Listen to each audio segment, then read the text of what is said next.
Hi everyone, and welcome to another episode of Chemistry with Wikipedia. Today I will be doing a tutorial on how to find molecular formula. To find molecular formula, you also need to be able to find empirical formula. So if you're not sure how to do that, then my suggestion would be to watch the empirical formula video first and then come back and watch this one. Okay, molecular formula is a whole number multiple of the empirical formula. We can find both of these by looking at the molar masses of my two compounds. So if I know the molar mass of the molecular formula, which has to be given to me in the problem, there's no way to calculate that, I can calculate the molar mass of the empirical formula. And then if I divide those two, I'm going to get a whole number, and that whole number is what I multiply my empirical formula by. If you're looking for a quick refresher on how to find empirical formula, percent to mass, mass to moles, divide by small, multiply till whole. Okay, let's do a couple where we're just finding the molecular formula, and then we'll do some where we find both empirical and molecular. So here it asks us to find the molecular formula of a compound that has a molar mass of 116.28 and an empirical formula of C2H5. So we know the molar mass of the molecular formula here. That is always the molar mass that's given. What I need to find is the molar mass of the empirical formula. So I don't have that information, but I do have an empirical formula, so I can figure out that molar mass by doing the molar mass as we always do. So I have 2 carbons, 5 hydrogens. When I find molar mass, I get 29.07, so I can put that up here, 29.07. All right, so I have both of my molar masses now, so all I have to do is divide. I get 4, which means that my molecular formula is 4 times bigger than my empirical formula.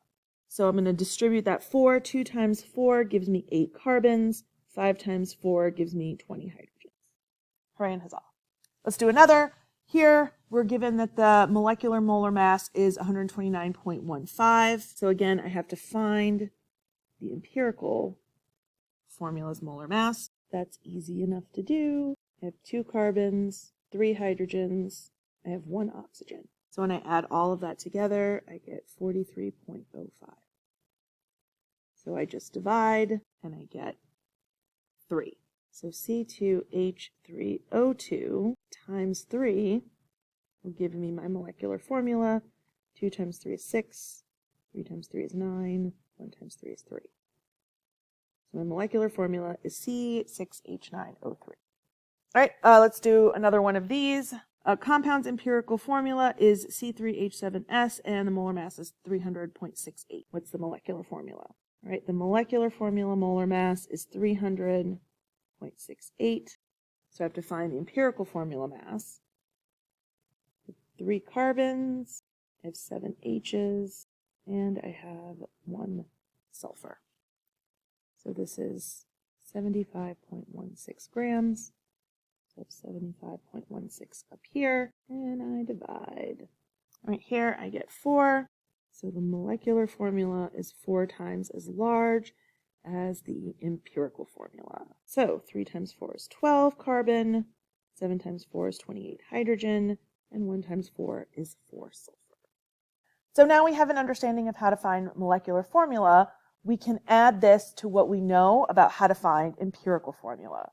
So here we're given the percentages of carbon and hydrogen, not the actual formula for my naphthalene compound here. We're also given the molar mass of the compound. This molar mass that you're given is always going to be the molar mass of the molecular formula, and we don't need to worry about it until after we find the empirical formula. So for these problems, we split them in 2. The first thing we have to do is find the empirical formula. Once we have that, we find the molecular formula. So start here, we'll find the empirical formula. So we have carbon and hydrogen. So I have 93.7% carbon and 6.3% hydrogen. So that means I have 93.7 grams carbon, 6.3 grams of hydrogen. Divide by molar mass, divide by molar mass. And here I get 7.802 moles of carbon and 6.238 moles of hydrogen. Now I divide by small. 6.238 is the smallest, so I get 1.25 carbon and 1 hydrogen.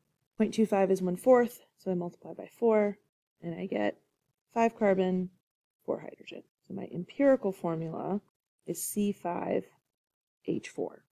Now that I have the empirical formula, I can move on to step 2 and find the molecular formula. So the molar mass of my molecular formula, now I'm going to use this 128.18. And I still need to find the molar mass of my empirical formula. I have 5 carbons and 4 hydrogens for a total of 64.09. All right, so when I divide these, I get 2. This means that my molecular formula is 2 times as big as my empirical formula. So I multiply that by 2, and I get C10H8. All right, let's do a couple more.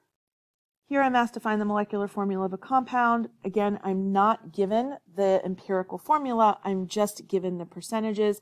So the first thing I have to do is find the empirical formula. So this molar mass that I'm given is the molar mass of the molecular formula, and I completely ignore this for the first part. To find the empirical formula, I only need the percentages that are given up here. All right, so let's first find the empirical formula. All right, so this compound has carbon, hydrogen, and oxygen. Here I have my percentages. Now I have percent to mass, so I will do mass to moles.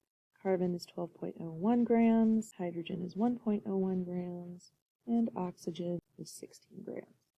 All right, so when I do this math, I get 3.387 moles of carbon, 5.030 moles of hydrogen, and 3.390 moles of oxygen. So I divide by small, which is going to be 3.387. And when I do this, I get 1 carbon, 1.5 hydrogen, and 1 oxygen. 0.5 is 1/2, so I multiply by 2 to get 2 carbon, 3 hydrogen, and 2 oxygen. So my empirical formula here is C2H3O2. So now I can go back and I can find my molecular formula. So the molar mass of the molecular formula is given to me up here, 177.15.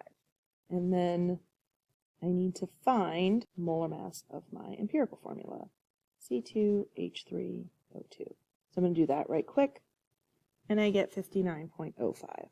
Now I will divide these two values, and I get 3, meaning that my molecular formula is 3 times as large as my empirical formula. So I get C6H9O6. All right, let's do one more. Here it says that the composition of gasoline is carbon and hydrogen, and the molar mass is 80.14. So what's the molecular formula? Same situation as before. Here, this is the molar mass of my molecular formula, so I just ignore this until the second step. So the first step is I'm going to find the empirical formula. This compound only has 2 elements, carbon and hydrogen. So here I have the percents, here I have mass, and here I have moles. Now I divide by small, and I get 1 carbon and 1.33 hydrogens. 0.33 is 1/3, so I multiply by 3 to get whole numbers, and I get 3 carbons and 4 hydrogens. So my empirical formula is C3H4. Now I can find the molecular formula. So my molecular molar mass from up here is 80.14. And then very quickly, I'm going to calculate the molar mass of the empirical formula, C3H4. So I get 40.07 grams for my empirical formula molar mass. Now I divide these two values and I get 2. So my molecular formula is twice as big as my empirical formula. So I get C6H8. Awesome. All right, so this has been another episode of Chemistry with Capadia, tutorial edition. I hope you learned something, and until next time, keep on chemin'.